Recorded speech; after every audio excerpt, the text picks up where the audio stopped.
Wala kang kwentang manugang. Lumayas ka sa pamamahay ko. Bulyaw ni Doña Carmen. Walang awang itinataboy si Nena sa gitna ng malakas na ulan. Sa loob, humahalakak si Anton kasama ang kanyang kabit.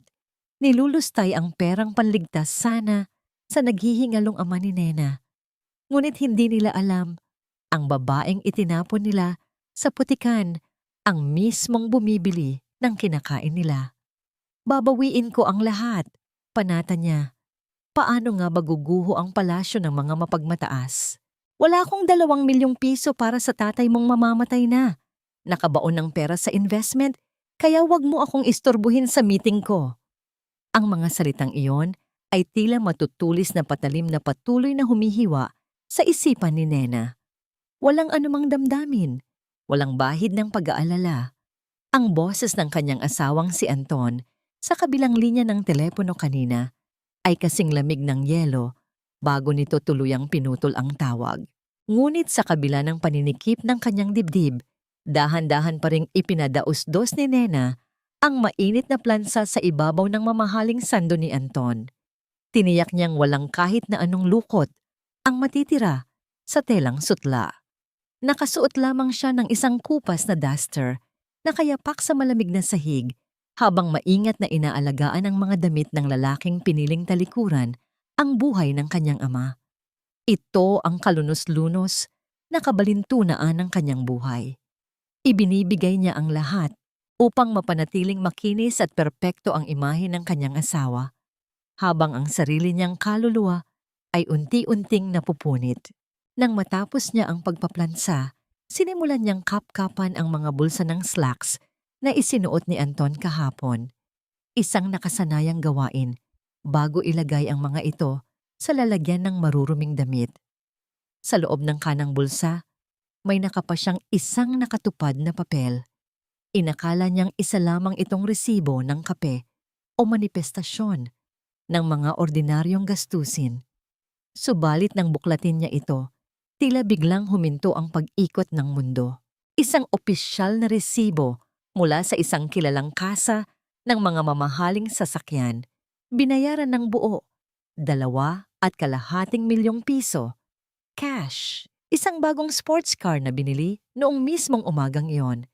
Ngunit ang mas nagpadilim sa kanyang paningin ay ang pangalan kung kanino ito nakarehistro. Hindi kay Anton, at lalong hindi kay Nena. Nakapangalan ito sa isang babae, Clara.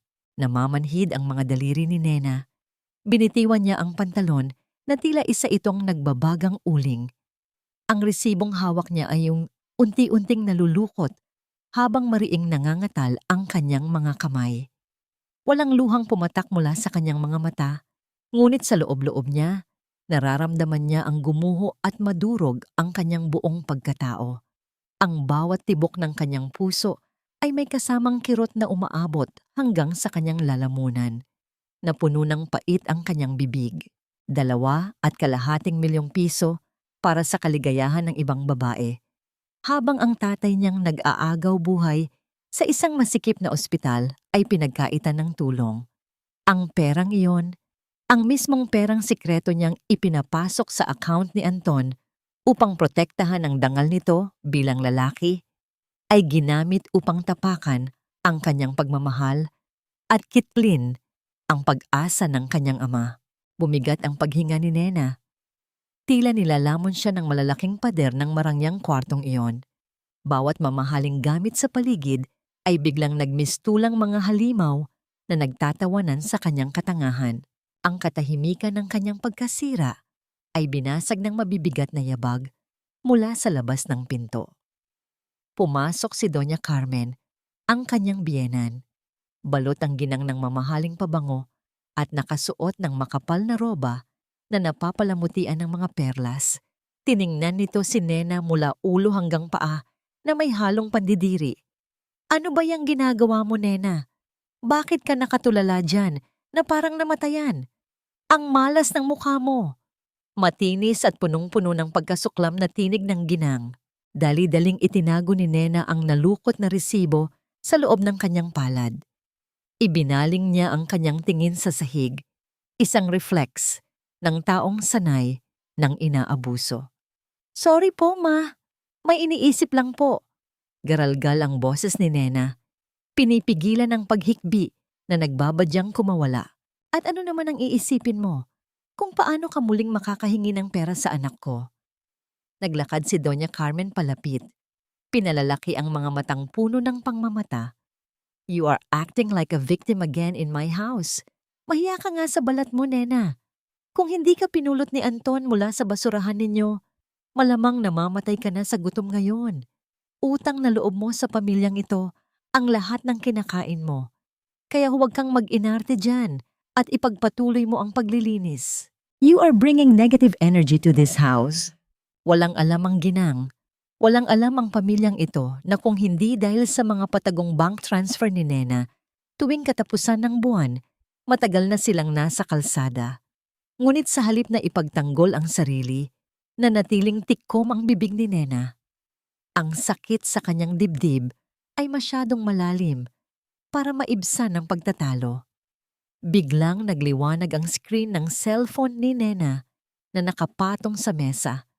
Kasunod ng sunod-sunod na panginginig nito, isang tawag mula sa ospital.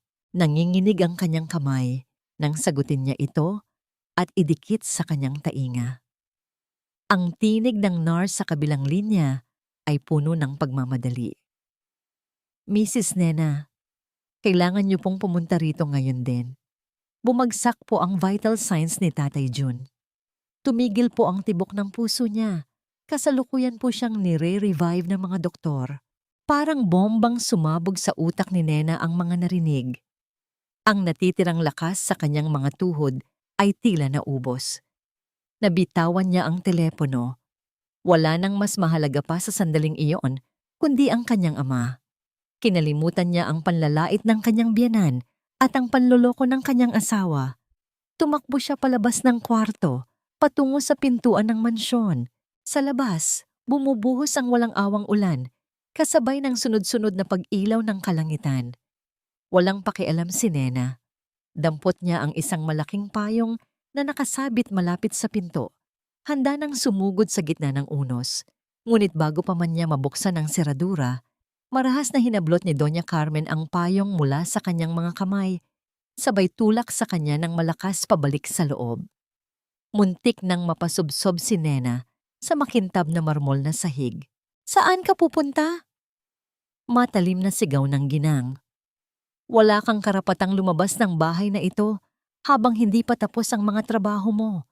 Baka nakakalimutan mo, may mga bisita akong darating bukas. At isa pa, magnanakaw ka pa yata ng mamahaling payong. Ma, nagmamakaawa po ako. Ang tatay ko po, nag-aagaw buhay. Lumuluhod na si Nena. Magkadikit ang mga palad na nakatingala sa biyenan. Ang mga luhang kanina pa niya pinipigilan ay tuluyan ng umagos, humahalo sa kirot ng kanyang kaluluwa. Wala akong pakialam sa tatay mong pabigat. Walang kagatol-gatol na sagot ni Doña Carmen. Lumapit ito sa pintuan at buong lakas na inikot ang susi sa seradura. Kinuha nito ang susi at ipinasok sa bulsa ng kanyang roba. Dito ka lang, matuto kang alamin ang lugar mo. Tumalikod ang ginang at naglakad palayo. Iniiwan si Nena na nakadapa sa sahig. Sa kanyang kanang kamay ay hawak pa rin niya ang resibo ng sasakyan ng kabit ni Anton. Sa kanyang kaliwa ay ang malamig na sahig ng bahay na itinuring niyang tahanan, ngunit naging kulungan at impyerno. Habang naririnig ang walang tigil na buhos ng ulan sa labas, isang tanong ang patuloy na umaalingaw-ngaw sa gumuguhong mundo ni Nena. Aabot pa ba siya upang masilayan ang nag-iisang taong nagmamahal sa kanya ng totoo? Ang bawat pagpatak ng malamig na ulan sa bubungan ay tila binibigyang diin ang kawalang-awa ng gabi. Nakaluhod pa rin si Nena sa harap ng nakakandadong pinto, umiiyak at nagmamakaawa. Wala na siyang pakialam sa kanyang dignidad. Ang tanging laman ng kanyang isip ay ang naghihingalong ama na naghihintay sa kanya sa malamig na ospital. Gumapang siya patungo sa hagdanan, sinusundan ng mga yabag ni Doña Carmen na tila walang narinig. Mahigpit niyang hinawakan ang laylayan ng mamahaling roba ng ginang, Pinipigilan itong umakyat patungo sa ikalawang palapag. Ma, parang awa niyo na po. Kahit ngayon lang, palabasin niyo ako. Ako na lang po ang mag-iisang pamilya ni tatay. Pag-iyak ni Nena, ang kanyang boses ay basag na basag mula sa matinding paninikip ng dibdib. Marahas na hinila ni Doña Carmen ang kanyang damit. Ngunit bago pa man ito makapagsalita, napansin ng ginang ang isang bagay sa sahig. Ang kahon ng mamahaling relo ni Anton na walang laman, na aksidenteng nahulog mula sa istante kanina habang naglilinis si Nena. Isang malisiyosong ngiti ang gumuhit sa mga labi ng biyenan. Nakahanap ito ng perpektong dahilan. Magnanakaw! Sigaw ni Doña Carmen. Ang boses ay umalingaw-ngaw sa buong mansyon na tila kulog. Kaya pala gusto mong lumabas ng bahay sa ganitong oras? Para ibenta ang Rolex ng anak ko? You filthy thief! Hindi na ako makakapayag na manatili pa sa pamamahay ko ang isang ahas na katulad mo. Hindi po totoo yan, Ma. Wala po akong kinukuha. Hindi na natapos ni Nena ang kanyang sasabihin nang dumapo ang isang napakalakas na sampal sa kanyang pisngi. Ang puwersa nito ay nagpabagsak sa kanya sa sahig. Naiwan ang nakakapasong hapdi sa kanyang balat at ang paglasa ng dugo sa kanyang pumutok na labi. Nahilo siya sa lakas ng pagkakatama, umikot ang kanyang paningin kasabay ng pagtulo ng masaganang luha. Wala nang inaksayang oras ang ginang. Kinaladkad nito si Nena sa braso patungo sa likurang pinto ng mansyon, binuksan ito ng malakas at walang awang itinulak ang manugang palabas sa gitna ng rumaragasang bagyo. Huwag na huwag ka nang babalik dito. Malandi ka. Anton deserves someone from our class, hindi isang patay gutom na magnanakaw na katulad mo. Ang matalim na pahayag ng ginang ay sinundan ng malakas na pagbagsak ng pinto at ang malamig na tunog ng pag-ipit ng trangka. Naiwan si Nena sa gitna ng madilim at mapunong bakuran. Ang ulan ay walang awang bumubugbog sa kanyang manipis na duster. Tumatagos hanggang sa kanyang mga buto. Wala siyang dalang payong, wala siyang pera, at wala siyang telepono para humingi ng tulong. Ang tanging nararamdaman niya ay ang nanginginig na labi at ang matinding kirot sa kanyang dibdib mula sa pagtataksil ng kanyang asawa at kalupitan ng kanyang biyenan. Ngunit sa halip na sumuko sa awa sa sarili, isang alaalang nagbigay sa kanya ng lakas. Ang mukha ng kanyang tatay June na naghihintay. Tumayo siya, pinunasan ng halo-halong luha at ulan sa kanyang mukha at nagsimulang tumakbo. Tinahak niya ang mga bahaing kalye ng syudad ng nakayapak. Ilang beses siyang nadapa sa mga batong hindi niya makita sa dilim. Ang kanyang mga tuhod ay nagasgas at nagdugo. Ang kanyang mga paa ay nasugatan sa mga basag na bote, ngunit hindi niya ito ininda. Ang sakit sa kanyang katawan ay walang panama sa sakit sa kanyang puso. Ang bawat hakbang niya sa gitna ng baha ay isang panalangin. Ang bawat paghugot niya ng hininga ay isang pagsusumamo sa langit. Napahabain pa ang buhay ng kanyang ama. Nang makarating siya sa pampublikong ospital, halos hindi na siya makahinga sa sobrang pagod. Ang amoy ng matapang na gamot, pawis at kalungkutan ay sumalubong sa kanya sa madilim at siksikang pasilyo. Dahil walang kakayahang magbayad ng pribadong kwarto, inilagay lamang si Tatay June sa isang kinakalawang na higaan sa mismong gilid ng pasilyo na palilibutan ng iba pang mga pasyenteng naghihintay ng milagro na tila ba ang buhay nila ay walang halaga sa paningin ng lipunan. Halos gumuho ang tuhod ni Nena nang makita ang kalagayan ng kanyang ama. Nakakabit ang isang oxygen mask sa mukha nito. Ang dibdib ay hirap na hirap sa pagtaas at pagbaba habang nakapikit ang mga mata. Lumapit siya ng dahan-dahan, natatakot na baka sa isang maling galaw ay tuluyang maglaho ang hininga nito. Nanginginig at basang-basa. Inabot ni Nena ang pisngi ng kanyang ama. Ang kanyang malamig at nanginginig na kamay ay maingat na dumampi sa kulubot nitong balat. Pilit na ibinabahagi ang anumang natitirang init mula sa kanyang sariling katawan na nangangatog sa lamig. "Tatay, nandito na po ako." Bulong niya sa kalagitnaan ng paghikbi. Idinidikit ang kanyang noo sa braso ng matanda. "Huwag mo muna akong iwan, tay. Hindi ko po kaya. Wala na po akong ibang kakampi." Sa kalagitnaan ng kanyang pag-iyak, naramdaman niya ang isang mainit na kamay na pumatong sa kanyang nanginginig na balikat. Lumingon si Nena at nakita si Maya, ang kanyang matalik na kaibigan at pinagkakatiwalaang katuwang sa kanyang sikretong negosyo na hindi alam ng kanyang asawa. Nababasa sa mga mata ni Maya ang labis na awa habang nakatingin sa kaawa-awang kalagayan ni Nena. Basang-basa, puno ng sugat, at tuluyang inabandona ng mga taong dapat sana ay nagpoprotekta sa kanya. Bayad na ang down payment para sa operasyon ni Nena. Nailakad ko na rin ang paglipat sa kanya sa ICU. Malumanay ngunit may halong pagpipigil ng galit na sabi ni Maya. Hinubad nito ang suot na jacket at ipinatong sa mga balikat ni Nena upang bigyan ito ng init. Ngunit sa likod ng malambot nitong tinig, may isang matalim at makahulugang tingin na nakatago sa mga mata ni Maya. Isang tahimik na pangako na may plano siyang gawin upang hindi nahahayaang maging biktima pa muli ang kanyang kaibigan. Niyakap ni Nena si Maya ng mahigpit. Humahagulgol tulad ng isang batang nawawala sa gitna ng dilim. Tila nakahanap siya ng pansamantalang kanlungan mula sa unos ng kanyang buhay. Ngunit ang panandaliang ginhawang yon ay mabilis na naputol at pinalitan ng matinding takot. Mula sa monitor na nakakabit sa katawan ni Tatay June, ang mga linyang nagpapahiwatig ng kanyang pulso ay biglang naging isang tuwid na guhit. Kasabay nito ay ang pag-alingawngaw ng isang mahaba at walang patid na tunog na bumasag sa buong ospital. Ang malagim na tunog na kinatatakutan ng sino mang nagbabantay sa kanilang mahal sa buhay. Natigilan si Nena. Ang hangin sa kanyang mga baga ay tila ninakaw. Ang mahabang tunog na yon ng makina ay patuloy na umiiyak. Idinedeklara ang isang nakapanlulumong katotohanan habang nagtatakbuhan ang mga doktor palapit sa kanila. Tuluyan na nga bang pumanaw ang nag-iisang taong nagmamahal sa kanya ng totoo? Buhayin niyo siya. Parang awa niyo na. Huwag niyo siyang hayaang mamatay. Ang pagsigaw ni Nena ay tila isang huling hiling ng isang taong nalulunod.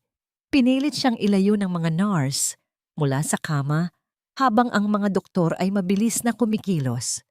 Naramdaman niya ang malamig na hangin ng aircon ng ospital, ngunit ang kanyang buong katawan ay tila nasusunog sa takot. Isang doktor ang humawak sa mga paddles ng defibrillator.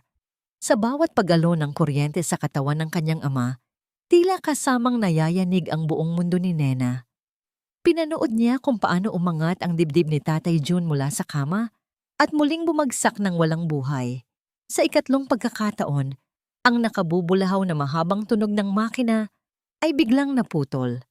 Sinundan ito ng bawat isa, maikli at ritmikong tunog na nagpapahiwatig na muling tumitibok ang puso ng kanyang ama.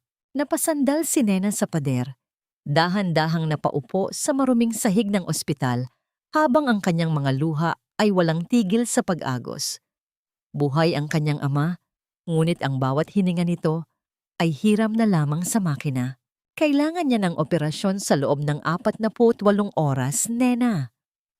Seryosong saad ni Maya habang dahan-dahang tinutulungan si Nena na tumayo. Inakay niya ang kaibigan patungo sa isang sulok na walang tao. Kung hindi nakakayanin ng puso niya ang susunod na atake. Alam nating dalawa na hindi ibibigay ni Anton ang perang kailangan mo. Pera mo yun, Nena. Perang pinaghirapan mo sa loob ng 5 taon habang nagpapanggap kang sunod-sunuran sa kanila. Tiningnan ni Nena ang kanyang mga palad. Ang mga sugat mula sa pagkakadapa niya sa kalsada ay nagsisimula ng mangitim. Nararamdaman pa rin niya ang bakas ng sampal ni Doña Carmen sa kanyang pisngi. At higit sa lahat, tila nakaukit pa rin sa kanyang balintataw ang resibo ng sports car na binili ni Anton para sa ibang babae. ang lahat ng pasakit, ang lahat ng pang-aalipusta, at ang bawat gabing ginugol niya sa pag-iyak habang naglilinis ng bahay ng mga taong walang utang na loob ay biglang nagtipon-tipon sa kanyang dibdib. Ang apoy ng galit na matagal niyang kinulong sa ilalim ng kanyang pagiging martir ay biglang sumiklab. Isang matalim na liwanag ang gumuhit sa kanyang mga mata. Isang tingin na hindi pa kailanman nakikita ni Maya sa loob ng maraming taon. Tama ka, Maya. Mahina ngunit buo ang boses ni Nena. Ang panginginig ng kanyang mga kamay ay dahan-dahang huminto, pinalitan ng isang nakapanunuyang tatag. Masyado akong naging mabuti. Masyado akong naging bulag sa paniniwalang magbabago sila kung ibibigay ko ang lahat. Pero ang kabutihan ko ang pumatay sa tatay ko. Dahan-dahang itinaas ni Nena ang kanyang kaliwang kamay. Tiningnan niya ang manipis at murang singsing na suot niya. Ang singsing na ibinigay ni Anton nung sila ay nagsisimula pa lamang, na tanging bagay na itinatago niya bilang simbolo ng kanilang sumpaan. Sa harap ni Maya, walang pag-aalinlangang hinubad ni Nena ang singsing. Narinig ang maliit na tunog nito nang ihulog niya ito sa basurahan sa tabi ng upuan. Kasabay ng pagbagsak ng singsing ay ang pagbitaw niya sa lahat ng emosyong nagtali sa kanya sa pamilya ng mga aswang. Maya, tawagan mo ang bangko. Utos ni Nena. Ang kanyang tono ay kasing lamig na ng bakal. Ipa-freeze mo ang lahat ng accounts na nakapangalan kay Anton na nanggagaling sa ating investment fund. Putulin mo ang lahat ng credit cards na nakakabit sa main business account ko. Mula sa segundong ito, wala silang makukuha kahit isang kusing. Isang matamis ngunit mapanganib na ngiti ang sumilay sa mga labi ni Maya.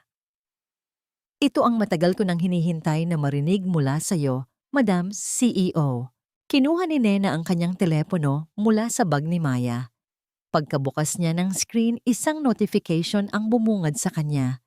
Isang text message mula kay Anton. Huwag mo nang tangkaing bumalik sa bahay na ito, Nena. Nagpadala na ako ng mga gamit mo sa basurahan. Bukas na bukas din, ipadadala ko ang mga papeles para sa annulment. Tapos na tayo. Humanap ka na ng ibang lulukohin mo. Binasa ito ni Nena ng paulit-ulit. Ngunit sa pagkakataong ito, wala nang luhang lumabas. Sa halip, isang mahinang tawa ang kumawala sa kanyang mga labi. Isang tawang puno ng pait at paniningil. Mabilis na gumalaw ang kanyang mga daliri sa keyboard. Sige, maglaro tayo, Anton. Siguraduhin mo lang na handa ka sa magiging katapusan nito. Pinindot ni Nena ang send. Ipinikit niya ang kanyang mga mata at huminga ng malalim. Dinaramdam ang bawat tibok ng kanyang puso na tila isang tambol ng digmaan. Ang maamong tupa na nanahimik sa loob ng mahabang panahon ay wala na. Ngayon, ang liyong matagal nilang tinapakan ay tuluyan ng nagising. Sumikat ang araw sa lungsod na tila walang bakas ng nagdaang unos. Ngunit sa loob ng mansyon ng mga De La Vega, isang kakaibang uri ng bagyo ang nagsisimulang mabuo. Maagang nagising si Doña Carmen. Suot ang kanyang pinakamahal na bestidong sutla at mga alahas na kumikinang sa tama ng liwanag. Ngayong araw ang kanyang buwan ng tea party kasama ang kanyang mga kaibigang kabilang sa mataas na lipunan. Ang mga tsismosa ng Forbes Park na tanging kayamanan lamang ang kinikilala. Siguraduhin ninyong sapat ang mga mamahaling tsokolate at ang pinaka-imported na tsa. Utos ng ginang sa mga katulong. Ang kanyang boses ay puno ng pagmamalaki habang tinitingnan ang malawak na hapagkainan. Gusto kong malaman ng lahat na ang anak kong si Anton ay kakatanggap lang ng bilyong pisong kita mula sa kanyang mga investment. Hindi katulad ng ibang pamilya rito na naghihirap na. Sa kabilang dako ng syudad, sa isang marangyang butik, sa loob ng isang high-end mall, abala naman si Anton sa pagpili ng mga mamahaling alahas. Kasama niya si Clara, ang babaeng naging dahilan ng tuluyang pagkawasak ng kanyang pagsasama kay Nena. Si Clara ay nakasandal sa balikat ni Anton. Ang mga daliri nito ay malanding naglalaro sa kwelyo ng lalaki. Hon, bagay ba sa akin ang diamond necklace na ito? Malamig na tanong ni Clara. Ang kanyang mga mata ay nagniningning sa kasakiman habang nakatingin sa salamin. Siyempre, Hon, lahat ng gusto mo ibibigay ko. Isang swipe lang yan. Mayabang na sagot ni Anton. Sabay hugot ng kanyang itim na credit card mula sa pitaka. Ito ang card na nakakabit sa account na lihim na pinupondohan ni Nena sa loob ng maraming taon. Inabot ni Anton ang card sa sales lady na may kasamang mapagmataas na ngiti. Ipinasok ng babae ang card sa terminal. Ilang sandali ang lumipas. Ang maliit na screen ng aparato ay nagpakita ng isang mapulang babala, kasunod ng isang matinis at paulit-ulit na tunog na tila humihiya sa katahimikan ng butik. I'm sorry, sir. Decline po ang card ninyo. Magalang ngunit seryosong pahayag ng sales lady. Kumunot ang noo ni Anton. Anong declined? Imposible yan. Subukan mo ulit. Baka sira lang ang machine nyo. Muling ipinasok ng babae ang card, ngunit ang resulta ay nanatiling pareho. Sa bawat segundo ng paghihintay, nararamdaman ni Anton ang unti-unting pag-init ng kanyang mukha sa kahihiyan, lalo na't nakikita niyang nagbubulungan ang ibang mga customer sa loob ng tindahan. Subukan mo itong isa ko pang card. Pagpupumilit ni Anton, iniaabot ang isa pang gintong card. Ngunit tulad ng nauna, ang terminal ay naglabas muli ng parehong babala. Ang lahat ng kanyang mga account na dati ay tila walang katapusan ng laman ay biglang naging hungkag habang nangyayari ang kahihiyang ito sa mall. Ang tea party naman ni Doña Carmen ay nasa rurok na ng kasayahan. Ipinapakita ng ginang ang kanyang mga bagong bili na kagamitan habang ang kanyang mga kaibigan ay tila mga linta sa pagpuri sa kanya. Carmen, napakaswerte mo talaga sa anak mo at sa investment nyo balita ko ay lumalago ng husto, sabi ng isa sa mga panauhin.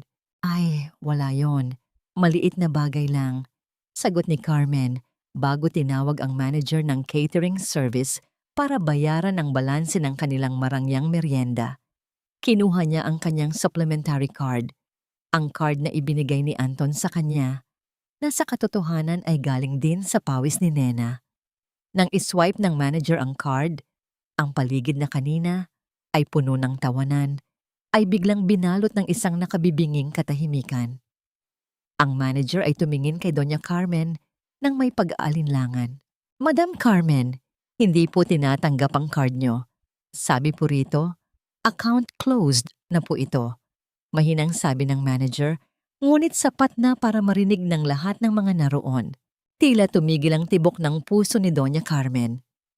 Ang mga tasa ng tsaa na hawak ng kanyang mga kaibigan ay dahan-dahang ibinaba, at ang kanilang mga mapupuring tingin ay biglang napalitan ng mapanghusgang mga sulyap at bulungan. Ang kahihiyang nadarama ng ginang ay mas matindi pa sa anumang sampal na natanggap niya sa buong buhay niya. Sa gitna ng kaguluhang ito sa buhay ng mga De La Vega, nanatiling tahimik at payapa ang paligid sa pinakamahal na VIP suite ng ospital. Naroon si Nena, nakaupo sa tabi ng kanyang ama na maayos na ang lagay sa loob ng malawak at marangyang kwarto. Wala nang maingay na makina, wala nang kinakalawang na higaan. Maingat na pinupunasan ni Nena ang mga kamay ng kanyang ama gamit ang isang malambot na tuwalya. Ang kanyang mukha ay hindi na bakas ng pagod o takot. Sa halip, isang malalim na katahimikan ang namamayani sa kanyang mga mata. Ang katahimikan bago ang muling paghampas ng isang malakas na alon. Madam, lahat ng accounts ay matagumpay nang na-freeze. Ang mga credit cards nila ay wala ng silbi. Ulat ni Maya, nakapapasok lang sa kwarto. Dala ang isang tablet na nagpapakita ng mga real-time na transaksyon. Sa oras na ito, malamang ay hindi na nila alam kung saan kukuha ng pambayad kahit sa isang tasang kape. Tumingin si Nena sa labas ng bintana sa mga ilaw ng syudad na tila maliliit na hiya sa dilim. Isang bahagyang namang ngiti ang sumilay sa kanyang mga labi. Hindi ngiti ng katuwaan, kundi ngiti ng isang taong nagsisimula pa lamang maningil sa bawat luhang pumatak mula sa kanyang mga mata. Ito pa lang ang simula, Maya. Mahinang sabi ni Nena, habang ang kanyang daliri ay dahan-dahang hinahaplos ang palad ng kanyang ama. Gusto kong maramdaman nila kung paano ang mawalan ng lahat habang ang lahat ng tao ay nakatingin sa kanila. Ang sikat ng araw na tumatagos sa mga bintana ng mansyon ng mga De La Vega ay tila wala ng hatid na init. Sa loob ng malawak na sala, ang dating puno ng tawanan at pagmamalaki ay pinalitan ng tensyon at hindi maipaliwanag na takot. Nakaupo si Anton sa harap ng kanyang laptop. Paulit-ulit na itinitipa ang kanyang password sa online banking. Ngunit ang tanging lumalabas sa screen ay ang malamig na mensahe ng bangko na nagsasabing hindi na aktibo ang kanyang mga account. Ano ba, Anton? Kanina ka pa dyan. Sabihin mo sa akin, nasaan ang pera? Bulyaw ni Doña Carmen habang hindi mapakali sa paglalakad pabalik-balik. Ang kanyang mamahaling bestida ay tila naging luma sa paningin dahil sa gusot ng kanyang mukha. Hindi pwedeng maglaho na lang ang bilyon-bilyon natin sa isang gabi. Mama, hindi ko rin alam. Sabi ng manager ng bangko, kailangan ko raw pumunta sa main branch dahil may mga legal na issue sa source ng fund. Sagot ni Anton, ang kanyang boses ay puno ng pagkapraning. At ang mas malala, ang investment broker natin, hindi ko na siya makontak. Wala na ang website nila. Napahawak si Doña Carmen sa kanyang dibdib. Dahan-dahang napaupo sa sofa. Ang malas talaga ng babaeng yon. Mula nang palayasin natin si Nena, nagsunod-sunod na ang kamalasan natin. Siya ang may dala ng sumpa sa bahay na ito. Isang hampas lupa na pumasok sa pamilya natin at dinala tayo sa putikan. Wala silang kamalay-malay na sa kabilang panig ng lungsod, sa loob ng isang gusaling gawa sa salamin na abot langit ang taas. Ang babaeng tinatawag nilang malas ay kasalukuyang nakaupo sa isang selyadong opisina. Ito ang headquarter ng isa sa pinakamalaking e-commerce at investment firm sa bansa. Isang imperyong itinayo ni Nena sa ilalim ng ibang pangalan. Kasalukuyang tinitingnan ni Nena ang mga digital na dokumento sa kanyang harap. Wala na ang kupas na duster at ang hitsura ng isang katulong. Nakasuot siya ng isang dekalidad na puting blazer, ang kanyang buhok ay maayos na nakapusod, at ang kanyang mga mata ay nagpapakita ng isang talas na kayang magpabagsak ng anumang kumpanya sa isang iglap. Maingat niyang itinaas ang isang plastik na baso ng kape. Ito ay hindi mula sa mamahaling coffee shop sa ibaba ng gusali. Ito ay isang ordinaryong instant coffee na nagkakahalaga lamang ng ilang piso. Ang paboritong timpla niya noong nagsisimula pa lamang siya sa hirap. Sa kabila ng bilyon-bilyong halaga ng kanyang opisina, ang bawat higop niya sa murang kape ay tila nagpapaalala sa kanya ng bawat patak ng pawis at bawat luhang ibinuhos niya habang tinitiis ang pang-aapi ng mga De La Vega. Ito ang kanyang golden moment, isang sandali ng pagbabalik tanaw upang hindi malimutan ang sakit na nagpatibay sa kanya. Madam, tapos na ang pirmahan, sabi ni Maya habang inilalagay ang isang itim na folder sa lamesa. Ang mansyon na nasa tapat ng bahay ni na Anton, sa inyo na po iyon.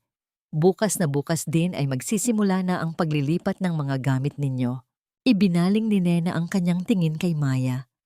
Isang tipid na ngiti ang gumuhit sa kanyang mga labi. Magaling. Gusto kong bawat gamit na ipapasok sa bahay na yon ay sumisimbolo sa tagumpay ko. Gusto ko ring malaman ng buong subdivision na may bagong lipat na bilyonaryo sa tapat nila. At paano ang utang nila sa bangko, madam? Tanong ni Maya. Nag-uunahan na ang mga creditors na bawin ang mga ari-arian nila dahil wala na silang pambayad. Hayaan mo silang maghirap sa paghahanap ng pambayad, Maya. Pero siguraduhin mo na kapag dumating ang oras na isusubasta na ang mansyon nila, tayo ang unang makakakuha ng impormasyon. Ang boses ni Nena ay kasing lamig ng bakal. Gusto kong makita nila ang unti-unting pagguho ng mundo nila habang nakatingin ako mula sa tapat ng kalsada. Samantala, Sa labas ng mansyon ng mga De La Vega, dumating ang isang luxury car. Inasahan ni Doña Carmen na ito na ang maghahatid ng magandang balita. Ngunit laking gulat niya nang makitang hindi ito ang kanyang anak o ang bangko. Ito ay mga tauhan ng isang kumpanya ng real estate na may dalang mga malalaking kagamitan at mga dekorasyong pang-interior. Dali-daling lumabas ng gate ang matandang babae. Ang kanyang mga mata ay naniningkit sa pagtataka. Hoy! Anong ginagawa ninyo rito? Bakit kayo nagbababa ng mga gamit sa tapat ng bahay ko? Isang lalaking nakauniforme ang humarap sa kanya at magalang na sumagot. Pasensya na po, madam. Naghahanda lang po kami para sa pagdating ng bagong may-ari ng mansyong ito sa tapat ninyo. Sabi po ng aming kliyente, gusto niyang maging magarbo ang pagsalubong sa kanyang paglipat bukas. Tumingin si Doña Carmen sa malaki at mas marangyang mansyon sa tapat nila na matagal ng bakante at tila ba isang palasyong naghihintay ng reyna. Nakita niya ang mga mamahaling chandelier na inilalabas mula sa mga truck, ang mga kakaibang halaman na nagkakahalaga ng libo-libo, at ang mga tauhang tila ba pinagsisilbihan ang isang napakataas na tao. Sino ang bagong may-ari niyan? Tanong ni Doña Carmen. Ang kanyang boses ay may halong inggit at kaba. Wala akong balita na may nakabili na sa property na yan. Isang misteryosong babae po, madam. Sabi nila, siya ang pinakamayamang babaeng negosyante sa bansa ngayon, sagot ng tauhan bago muling bumalik sa kanyang trabaho. Napako ang tingin ni Doña Carmen sa malaking gate ng mansyon sa tapat. Isang kakaibang pakiramdam ang gumapang sa kanyang batok. Isang pakiramdam na tila may mga mata sa likod ng mga salamin ng mansyong yon na kasalukuyang nakatingin sa kanya, naghihintay at nanonood sa bawat kilos niya. Hindi niya alam, ang malas na itinapon niya sa ulan ay ang bagong bagyong sasalanta sa huling piraso ng kanyang kayabangan. Siguraduhin mong nakaplati na ang bawat hibla ng aking Filipiniana, Maria.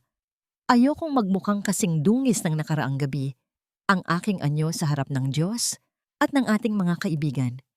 Ang tinig ni Doña Carmen ay puno ng kapangyarihan habang tinitingnan ang kanyang sarili sa malaking salamin. Ngayong linggo, higit sa ano paman, kailangang makita ng buong subdivision na ang mga De La Vega ay nananatiling matatag at pinagpala. Kinuha niya ang kanyang kulay gintong rosaryo at dahan-dahang isinuot ang isang lace na belo sa kanyang ulo.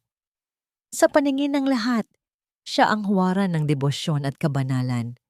Ngunit sa ilalim ng telang sutla at mga mamahaling hiyas, ang kanyang puso ay nananatiling puno ng puot at pagkamuhi sa manugang na itinaboy niya sa ulan.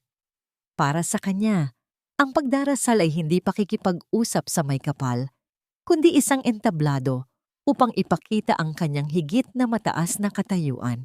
Pagdating sa simbahan, bawat hakbang ni Doña Carmen sa pasilyo ay tila isang parada. Pinili niya ang pinakaharap na upuan, ang lugar na nakalaan lamang para sa mga itinuturing na haligi ng parokya. Buong seryoso siyang lumuhod, nag-antanda, at nagkunwaring malalim ang komunikasyon sa langit. Ngunit ang kanyang mga mata ay pasimpleng gumagala sa paligid.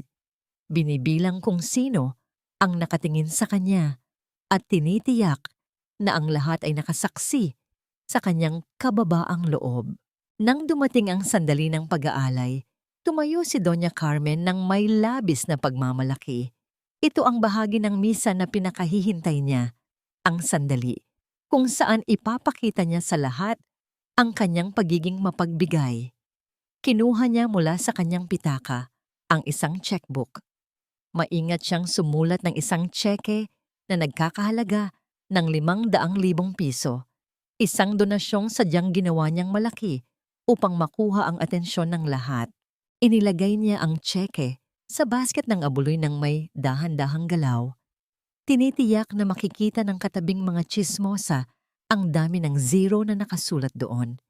Isang mapagmataas na ngiti ang gumuhit sa kanyang mga labi nang marinig niya ang mahinang singhap ng pagkamangha mula sa mga taong nasa likuran niya.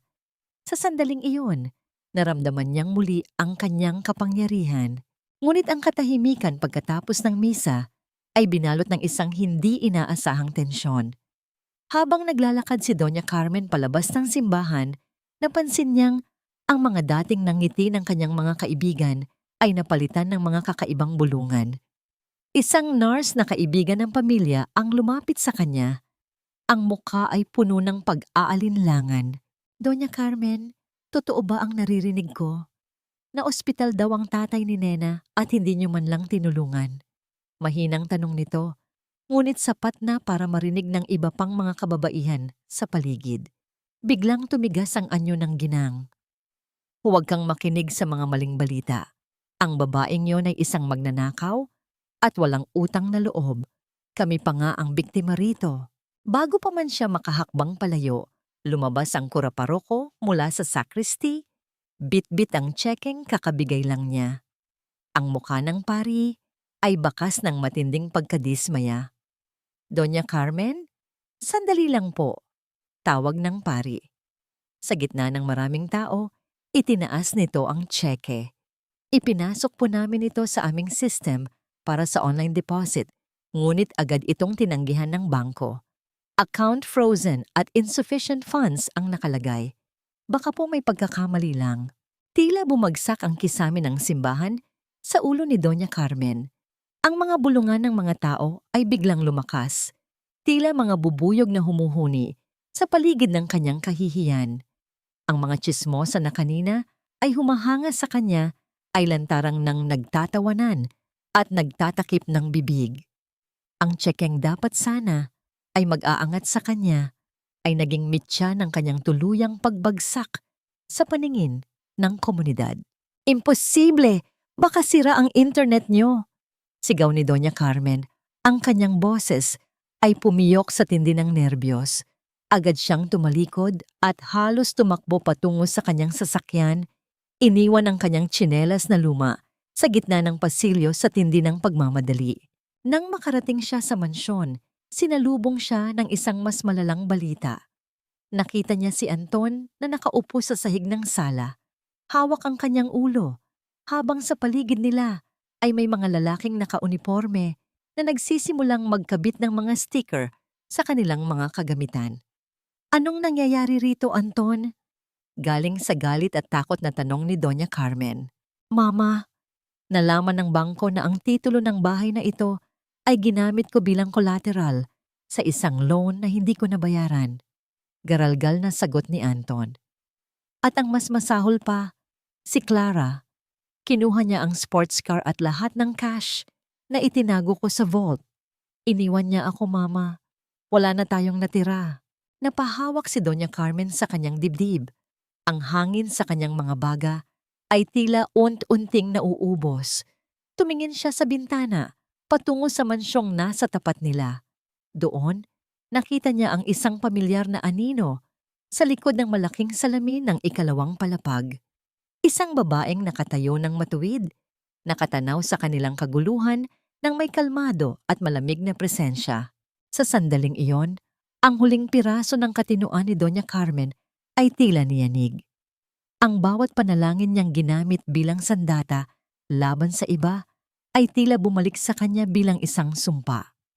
Ang banal na aso ay tuluyan ng nahubaran ng kanyang maskara sa harap ng mundong dati niyang hinahamak. Ang marangyang labi ng kondominium ni Clara, na dati ay nagsisilbing paraiso para kay Anton, ay tila naging isang malamig na kuta ngayong gabi. Hingal na hingal si Anton. Ang kanyang mamahaling polo ay basang-basa ng pawis at ang kanyang buhok ay magulo.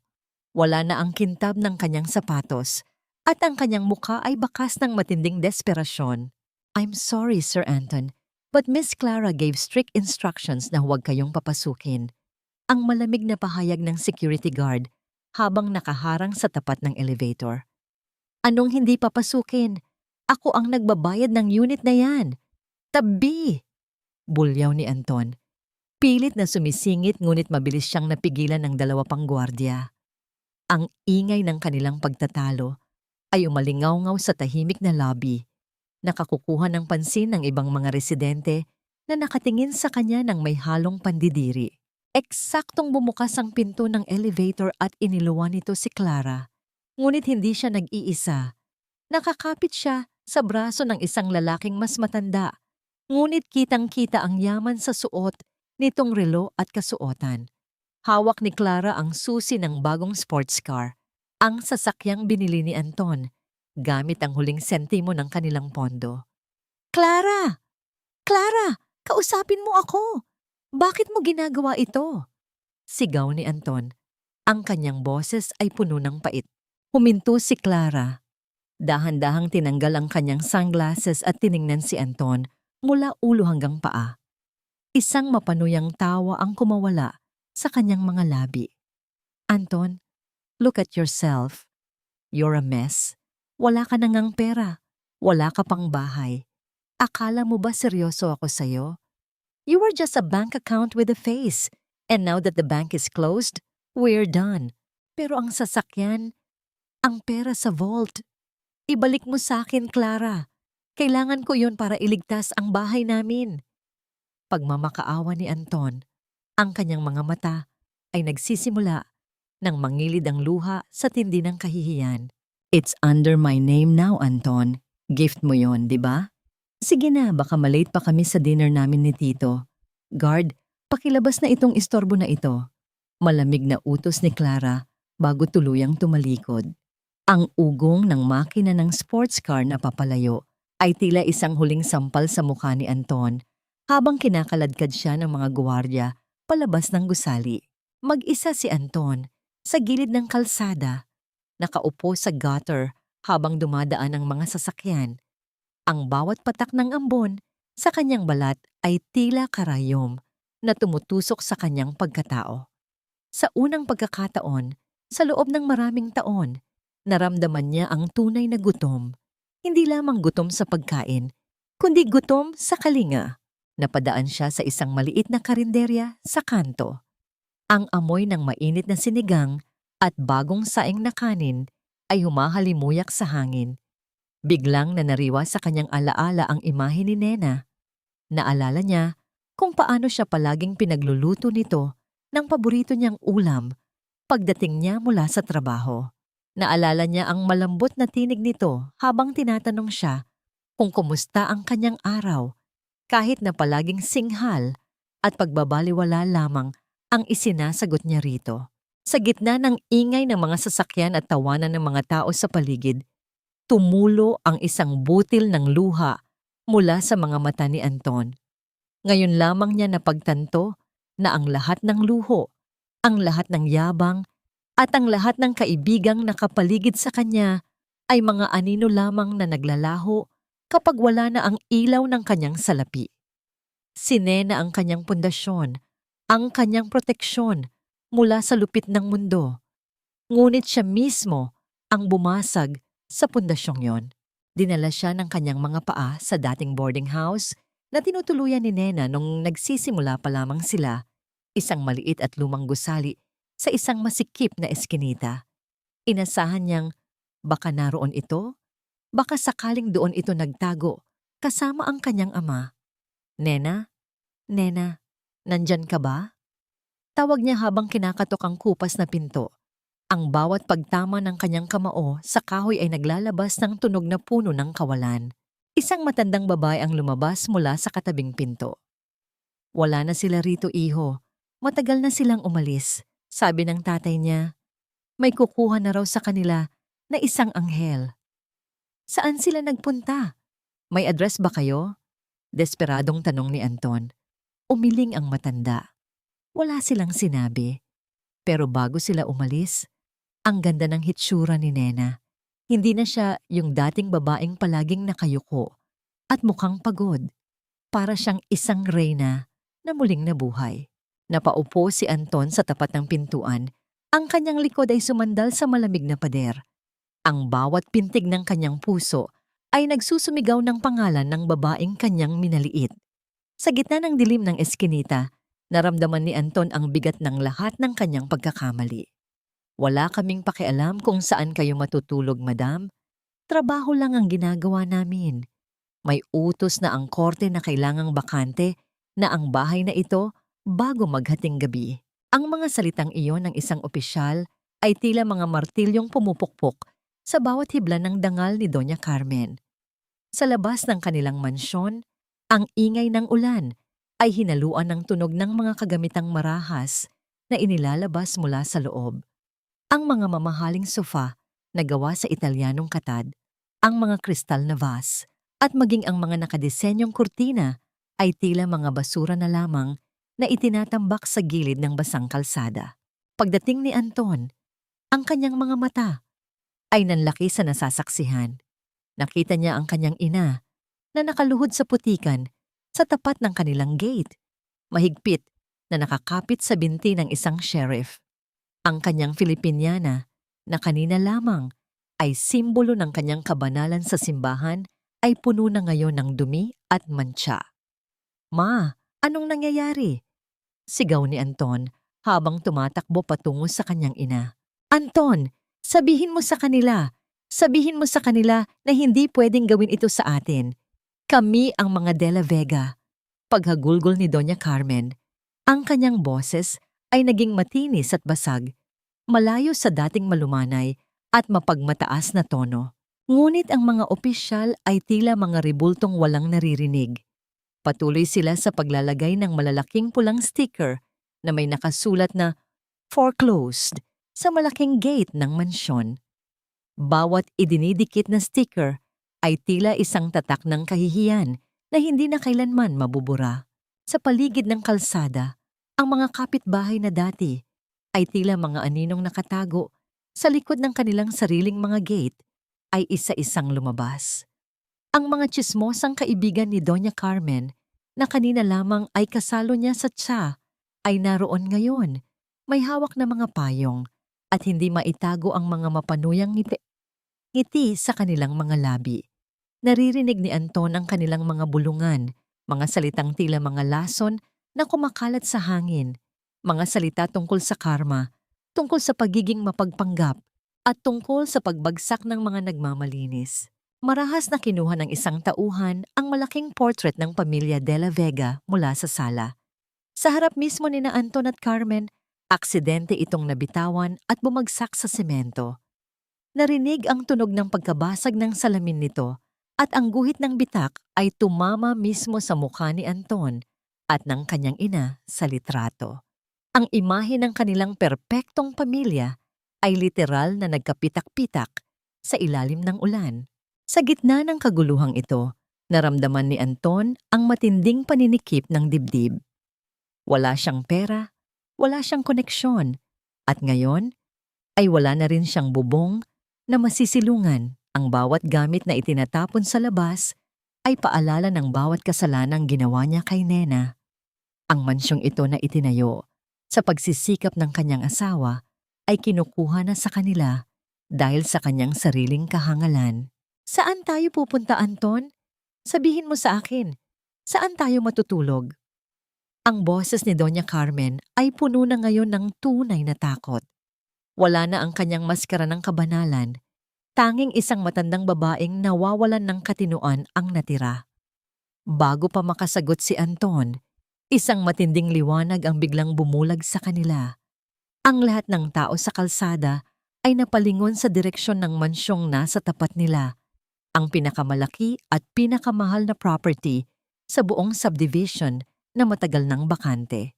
Dahan-dahang bumukas ang mga higanting gate nito na gawa sa ginto at bakal.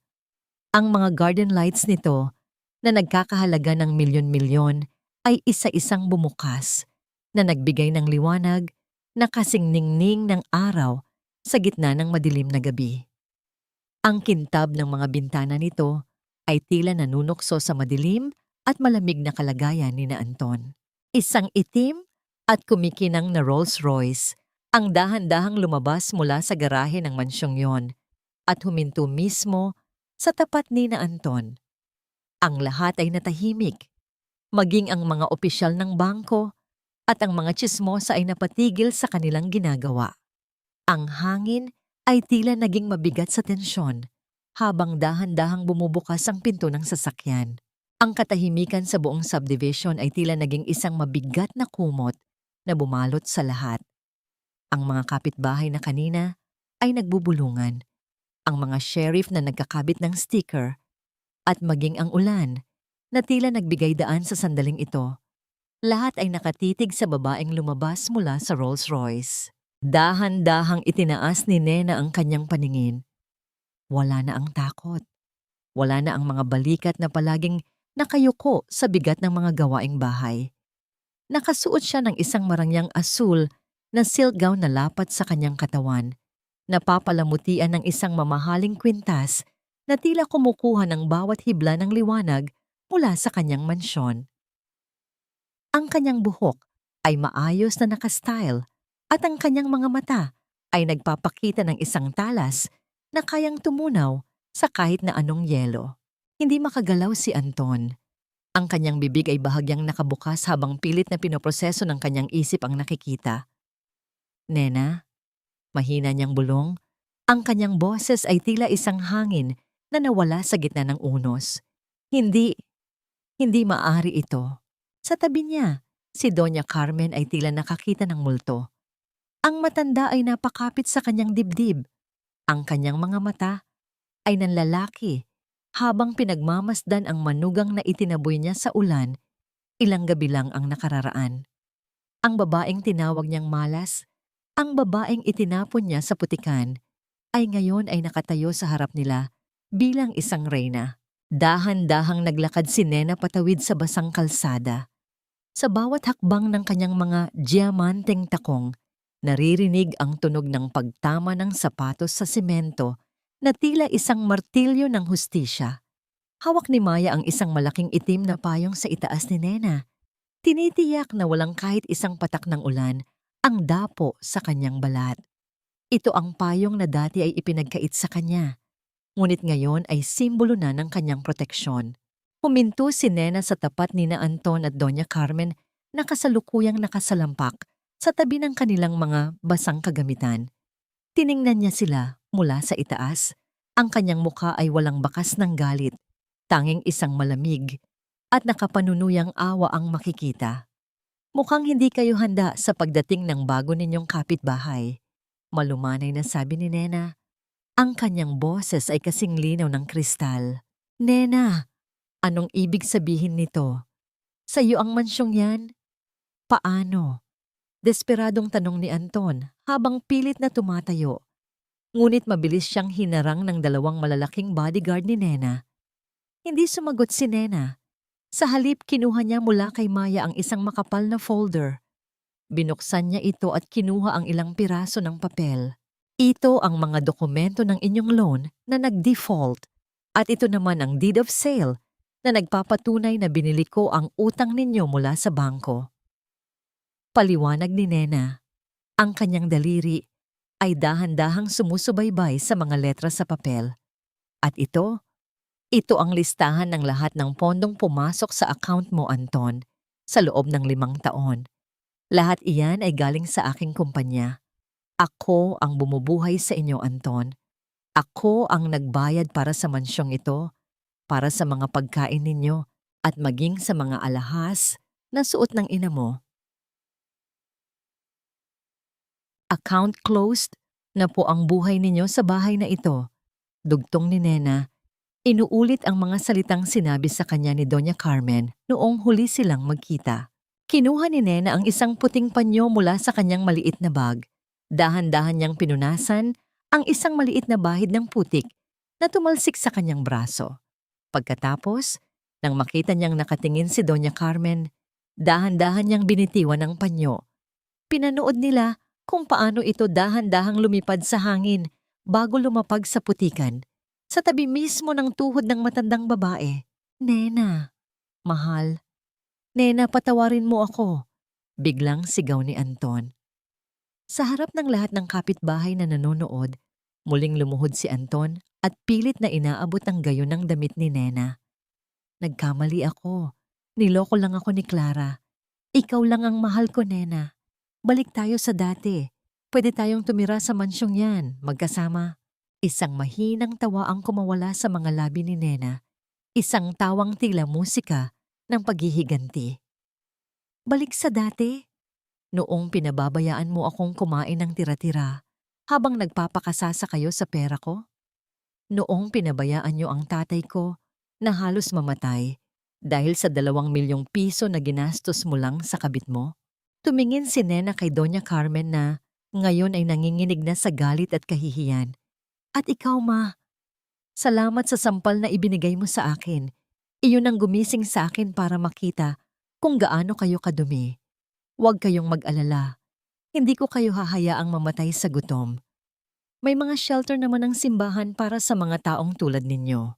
Nena, nakikiusap ako. Huwag mo namang gawin ito sa amin. Mag-usap tayo ng maayos, asawa mo pa rin ako. Ang boses ni Anton ay nanginginig. Punong-puno ng pekeng pagsisisi habang pilit niyang hinahabol ang bawat hakbang ni Nena patungo sa kanyang sasakyan. Tumigil si Nena sa paglakad. Hindi niya nilingon ang lalaki. Ngunit ramdam ni Anton ang biglang paglamig ng hangin sa paligid. Dahan-dahang humarap si Nena. Ang kanyang mga mata ay walang kahit anong bakas ng pagmamahal na dati ay nagsisilbing init sa kanilang tahanan. Ngayon, ang mga matang iyon ay tila 2 pirasong itim na marmol. Matigas, makintab, at walang pakiramdam. Asawa? Mahinang ulit ni Nena sa salitang iyon na tila ba isa itong kakaibang lengguwahe na ngayon lang niya narinig.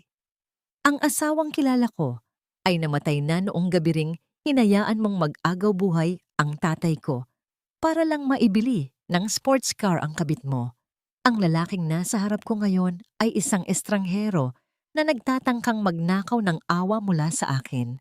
Nena, anak, huwag kang ganyan. Sumingit si Doña Carmen. Pilit na itinatago ang kanyang panginginig habang hinahawakan ng kanyang dibdib. Utang na loob, Nena. Sa kabila ng lahat, tinanggap ka namin sa pamilyang ito. Pinakain ka namin. Binigyan ng bubong. Hindi mo ba kayang magpatawad? Diyos na ang nagsabi. Magpatawad tayo. Isang malamig na ngiti ang sumilay sa mga labi ni Nena. Ang pagbanggit sa utang na loob at sa Diyos mula sa bibig ng kanyang biyenan ay tila isang lason na lalong nagpatibay sa kanyang desisyon. Utang na loob? Tanong ni Nena habang dahan-dahang lumalapit kay Doña Carmen. Sino ang may utang na loob sa ating dalawa, Ma? Sa loob ng 5 taon, bawat butil ng kanin na kinain nyo, bawat patak ng kuryenteng ginamit nyo, at bawat alahas na ipinang-display nyo sa simbahan ay galing sa pawis ko. Ako ang bumuhay sa inyo habang itinuturing nyo akong alipin sa sarili kong pamamahay. Inilabas ni Maya ang kanyang tablet at ipinakita sa dalawa ang isang video. Doon, kitang-kita ang kuha mula sa secret camera na inilagay ni Nena sa sala noong nakaraang buwan. Nakita nila ang kanilang mga sarili, si Anton, na tumatawa habang ka-video call ang kabit, at si Doña Carmen na dinuduraan ng pagkain na inihanda ni Nena dahil pangmahirap daw ang lasa nito. Kayo ang pumatay sa Nena na nagmahal sa inyo. Dagdag ni Nena, ang kanyang boses ay hindi tumataas, ngunit punong-puno ng awtoridad. Ang Nena na nakatayo sa harap niyo ngayon ay ang Nena na sisingil sa bawat sampal, bawat dura, at bawat gabing ginugol ko sa pag-iyak sa madilim na kusina. Naramdaman ni Anton ang unting pagguho ng kanyang pag-asa. Sinubukan niyang muling hawakan ang kamay ni Nena, ngunit bago pa man dumapo ang kanyang mga daliri, mabilis na humarang ang mga bodyguard. Marahas nilang itinulak si Anton pabalik sa putikan. Huwag mong dungisan ang suot ko, Anton. Mas mahal pa ang damit na ito kaysa sa natitirang halaga ng dangal mo, sabi ni Nena habang dahan-dahang sumasakay sa kanyang Rolls Royce. Mula sa loob ng sasakyan, nakita ni Nena ang huling imahe ni na Anton at Doña Carmen sa labas ng bintana. Nakasalampak sila sa basang semento na palilibutan ng kanilang mga basang gamit habang ang mga kapitbahay ay patuloy na kumukuha ng video at kumukuha ng mga larawan ng kanilang kahihiyan. Ang bawat flash ng kamera Mula sa mga cellphone ng mga usisero ay tila mga kidlat na tumatama sa huling piraso ng kanilang ego. Walang naramdamang saya si Nena. Wala ring lungkot. Ang tanging naroroon ay isang malalim at payapang katahimikan. Ang laso ng pagsisisi na ngayon ay lumalamon sa puso ni na Anton ay hindi na niya problema. Dahan-dahang umandar ang sasakyan patungo sa kabilang bahagi ng kalsada, patungo sa kanyang mansyon kung saan naghihintay ang tunay na kapayapaan.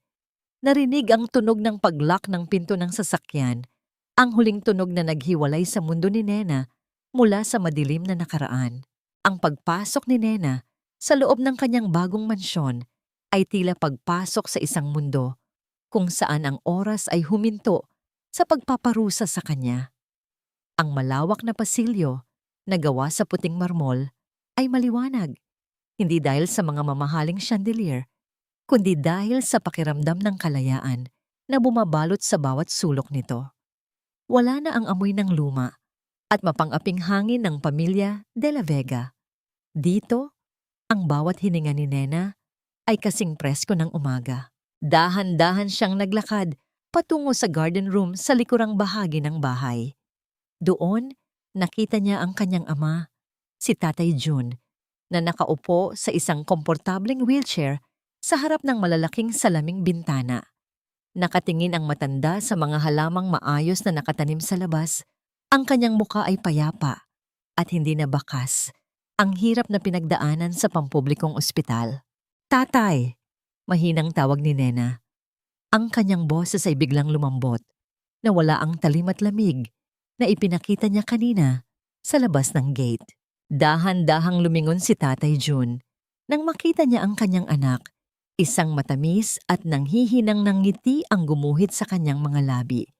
Inabot niya ang kamay ni Nena, ang kanyang mga daliri ay marahang humahaplos sa palad ng anak. Hindi nagtanong ang matanda tungkol sa kaguluhan sa labas o tungkol sa kung paano sila napunta sa ganoong karangyang lugar. Ang tanging mahalaga sa kanya ay ang kaligtasan ng kanyang anak. Anak, nakawi ka na, bulong ni Tatay Jun. Salamat sa Diyos, mukhang maayos ka na. Sa mga salitang iyon, tila gumuho ang lahat ng pader na itinayo ni Nena sa loob ng maraming taon. Ang matapang na CEO, ang mapait na asawa, at ang mapaghimagsik na manugang, lahat iyon ay naglaho. Naiwan lamang ang isang anak na sabik sa tunay na pagmamahal. Lumuhod si Nena sa tapat ng kanyang ama at isinandal ang kanyang ulo sa kandungan nito. Doon, sa gitna ng katahimikan ng gabi, humagulgol siya ng husto. Ito ang mga luhang hindi para sa sakit, kundi mga luhang naghuhugas sa lahat ng dumi ng nakaraan. Patawad, Tay. Patawad dahil hinayaan kong masaktan tayo ng ganito. Paghagulgol ni Nena, habang nararamdaman ang marahang paghaplos ng kanyang ama sa kanyang buhok. Wala kang dapat ihingi ng tawad, Nena. Ang mahalaga, nahanap mo na ang sarili mo. Sagot ni Tatay Jun. Ang kanyang boses ay tila isang mainit na kumot na nagbibigay ng kapanatagan. Maya-maya pa ay pumasok si Maya, dala ang isang tray ng mainit na sarsae. Mabilis na pinunasan ni Nena ang kanyang mga luha at tumayo. Ngumiti si Maya sa kanya, isang ngiting nagsasabing hindi siya nag-iisa sa bagong laban na ito. Madam, handa na po ang hapunan. At gaya ng bilin ninyo, nagluto ako ng simpleng tinolang manok na may maraming malunggay, yung paborito ni Tatay. Sabi ni Maya habang inilalapag ang pagkain sa maliit na lamesa. Naupo silang tatlo. Ang bawat subo ng pagkain ay tila isang seremonya ng paghilom. Walang bulyaw ng biyenan, walang reklamo ng asawa at walang pangmamaliit. Ang tanging naririnig ay ang mahinang tunog ng mga kutsara at tinidor na tumatama sa plato at ang malambot na huni ng mga kuliglig sa labas. Ito ang golden moment ni Nena. Isang simpleng hapunan na mas masarap pa kaysa sa anumang buffet sa mamahaling hotel dahil ito ay puno ng katotohanan at kapayapaan. Nena, ano na ang plano mo sa lumang bahay ni na Anton? Tanong ni Maya pagkatapos nilang kumain. Marami nang tumatawag. Gustong bilhin ng lote dahil maganda ang lokasyon. Tumingin si Nena sa kanyang ama bago sumagot. Ayoko itong ibenta sa kahit kanino, Maya. Gusto kong gawin itong isang foundation para sa mga kababaihang biktima ng pang-aabuso. Gusto kong ang bawat sulok ng bahay na yon na dati ay saksi sa aking pag-iyak ay maging saksi naman sa pagbangon ng iba. Isang desisyon ito na nagbigay ng mas malalim na kahulugan sa kanyang paghihiganti. Hindi lamang siya naniningil, kundi nagtatayo rin siya ng isang bagay na mas malaki kaysa sa kanyang sarili. Gayunpaman, ang kapayapaan sa loob ng mansyon ay biglang nabulabog nang tumunog ang telepono ni Nena. Isang tawag mula sa istasyon ng pulisya. Ang liwanag ng mga fluorescent lamp sa loob ng presinto ay tila mga nanunuring mata na naglalantad sa bawat dumi at bahid ng gabing iyon. Masangsang ang amoy ng lumang papel, pawis at bakal, isang kapaligirang kailanman ay hindi inakala ni Doña Carmen na kanyang kinalalagyan. Nakaupo ang matanda sa isang matigas na bangkong kahoy, ang kanyang buhok ay gulo-gulo at ang kanyang mamahaling lace na damit ay punong-puno ng mantsa ng kape at alikabok.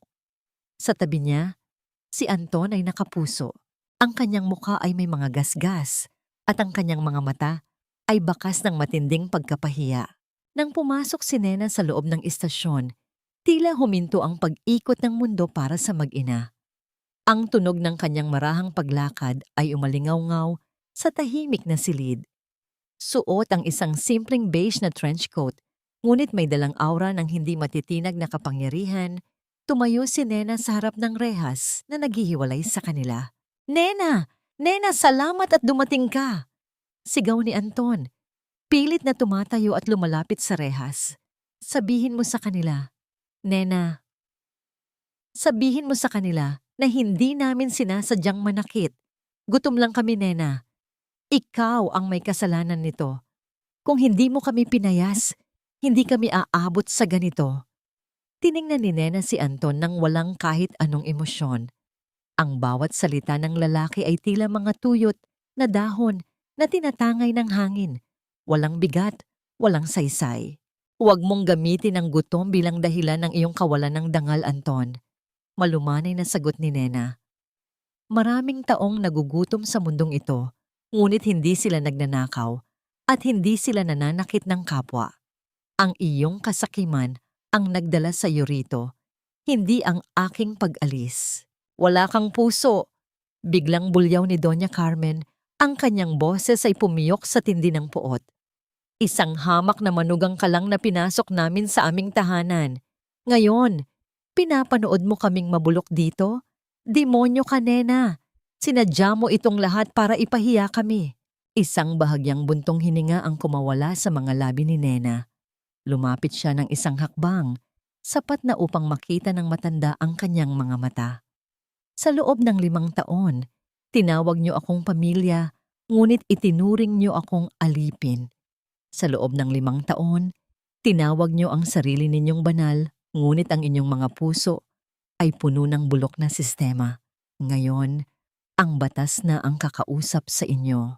Inilabas ni Nena ang isang itim na payong na dala niya. Ito ang mamahaling payong na kinuha ni Doña Carmen sa kanya noong gabing itinaboy siya sa ulan.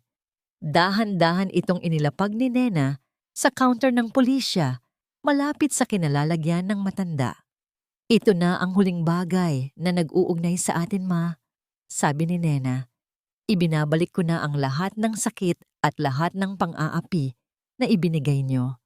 Mula sa araw na ito, ang pangalang De La Vega ay hindi na muling makakasira sa aking katahimikan. Wait, Nena, please! Pagmamakaawa ni Anton, ang kanyang boses ay naging isang mahina at nakapanlulumong hikbi. Anong mangyayari sa amin? Ang kasong isinampa mo. Urong mo na, please, kahit para na lang sa pinagsamahan natin. Ang pinagsamahan natin ay isang kasinungalingan na ikaw mismo ang gumuhit, Anton. Huling tugon ni Nena bago tumalikod. Ang hustisya ay hindi inuurong dahil lamang sa huli na ang pagsisisi. Habang naglalakad si Nena palabas ng presinto, narinig niya ang histerikong pag-iyak ni Doña Carmen at ang pagwawala ni Anton sa loob ng selda. Ang tunog ng pagsara ng mabigat na pinto ng istasyon ay tila ang huling tuldok sa isang madilim na kabanata ng kanyang buhay. Paglabas niya, sinalubong siya ng sariwang hangin ng madaling araw. Ang langit ay nagsisimula ng magkulay asul at rosas, isang senyales ng pagtatapos ng gabi. Naroon si Maya, naghihintay sa tabi ng sasakyan. Walang kailangang sabihin. Sapat na ang katahimikan upang ipahayag ang tagumpay ng katotohanan. Tiningnan ni Nena ang kanyang mga kamay. Malinis, malaya. Wala nang bigat ng nakaraan. Ang huling kabanata ng mga demonyo sa kanyang buhay ay tapos na at ang natitirang mga pahina ay para na lamang sa kanyang sarili at sa mga taong tunay na nagmamahal sa kanya. 1 taon ang mabilis na lumipas. Ang sikat ng araw sa umagang ito ay tila may dalang kakaibang haplos ng pag-asa habang nanunuot sa mga dahon ng mga puno sa malawak na hardin ng mansyon ni Nena. Wala na ang malulupit na bagyo ng nakaraan. Ang tanging naririnig ngayon ay ang malambot na huni ng mga ibon at ang banayad na pag-agos ng tubig mula sa fountain sa gitna ng courtyard. Nakadungaw si Nena sa bintana ng kanyang opisina sa 2nd palapag. Nakasuot siya ng isang simpleng linen na bestida. Ang kanyang muka ay maliwanag at payapa. Wala na ang mga bakas ng puyat at pag-aalala na dati ay tila nakaukit na sa kanyang anyo. Tiningnan niya ang kanyang sariling mga kamay. Ang mga kamay na dati ay tinitignan ng kanyang biyenan nang may pandidiri dahil sa dumi ng gawaing bahay. Ngayon ay ang mga kamay na pumipirma ng mga tseke para sa pagpapaaral ng mga batang nangangailangan at pagpapatayo ng mga kanlungan para sa mga kababaihan. Sa ibaba, sa gitna ng hardin, nakita niya si Tatay Jun. Maayos na ang lagay ng matanda. Dahan-dahang naglalakad at nagdidilig ng mga orchids na paborito niya. Kasunod niya si Maya na tila laging handang umalalay at nakikipagtawanan sa matanda. Ang tanawing iyon ay sapat na upang punuin ang puso ni Nena ng isang uri ng kaligayahang hindi kayang bilhin ng anumang halaga ng salapi. Madam, handa na po ang sasakyan? Malumanay na ulat ng kanyang bagong sekretarya. Ngayon po ang formal na pagbubukas ng bahay ni Nena, ang foundation sa lumang lote ni na Anton. Tumango si Nena at dahan-dahang kakinuha ang kanyang bag. Habang pababa siya ng hagdan, hindi niya mapigilang maalala ang 3 tanong na madalas itanong sa kanya ng mga tao. Nagpatawad na ba siya? Nahanap na ba niya ang kapayapaan? At ano ang aral ng kanyang kwento? Para kay Nena, ang pagpapatawad ay hindi nangangahulugang ibabalik niya ang mga taong nanakit sa kanya sa kanyang buhay. Hindi niya pinatawad ang kalupitan ni na Anton at Doña Carmen sa paraang magiging magkaibigan silang muli. Sa halip, pinatawad niya ang kanyang sarili. Pinatawad niya ang dating Nena na naging masyadong mapagbigay hanggang sa mawalan na ng tira para sa sariling dangal. Pinatawad niya ang kanyang mga pagkakamali. At sa paggawa noon, tuluyan na niyang pinutol ang tanikala na nagtatali sa kanya sa puot. Ang kapayapaan naman ay hindi ang kawalan ng gulo, kundi ang kakayahang manatiling buo sa kabila ng anumang unos. Nakita niya ang balita kahapon. Si Anton ay kasalukuyang nagsisilbi ng kanyang sentensya sa loob ng bilangguan, habang si Doña Carmen ay namumuhay na ngayon sa isang maliit at liblib na baryo, umaasa lamang sa tulong ng ilang malayong kamag-anak na dati niyang hinamak. Hindi na ito naging dahilan ng saya para kay Nena. Wala na itong kahit anong epekto sa kanyang puso. Sila ay naging mga anino na lamang ng isang nakaraang, hindi na muling magkakaroon ng boses sa kanyang kasalukuyan.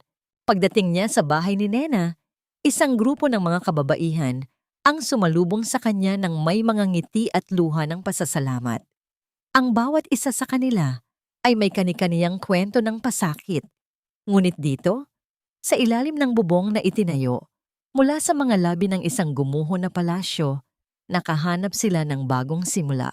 Ang tunay na yaman ng isang babae, simula ni Nena sa kanyang maikling talumpati sa harap ng mga panauhin, ay hindi na susukat sa kislap ng kanyang alahas o sa laki ng kanyang bahay. Ito ay matatagpuan sa lakas ng kanyang loob na tumayo muli pagkatapos siyang tapakan ng mundo. Ang utang na loob ay hindi dapat maging isang kulungan, kundi isang paraan upang maging mas mabuting tao tayo sa kapwa na tunay na nangangailangan. Isang golden moment ang naganap nang lapitan si Nena ng isang maliit na bata, anak ng isa sa mga residente ng foundation. Inabutan siya nito ng isang simpleng bulaklak na pinitas mula sa paso sa paligid. Hinawakan ni Nena ang maliit na kamay ng bata at muling ngumiti. Sa sandaling iyon, alam niyang ang kanyang paglalakbay ay narating na ang tamang hantungan. Natutunan ni Nena na ang pagiging mabuti ay hindi kapareho ng pagiging mahina. Ang pag-ibig ay hindi dapat humihingi ng kapalit na pagkatao. At higit sa lahat, ang bawat pagbagsak ay isa lamang pagkakataon upang bumangon ng mas matayog, mas matatag, at mas mapagmahal. Habang papalubog ang araw, naglakad si Nena pabalik sa kanyang sasakyan, kasama ang kanyang ama at ang kanyang mga tunay na kaibigan. Ang langit ay napuno ng kulay ube at ginto. Isang huling pagpupugay sa isang reynang nahanap ang kanyang korona sa gitna ng putikan. Ang kanyang kwento ay hindi lamang tungkol sa paghihiganti. Ito ay isang awit ng muling pagsilang. At sa huling pagkakataon, huminga ng malalim si Nena. Dinaramdam ang bawat tibok ng kanyang pusong malaya, payapa at puno ng pag-asa.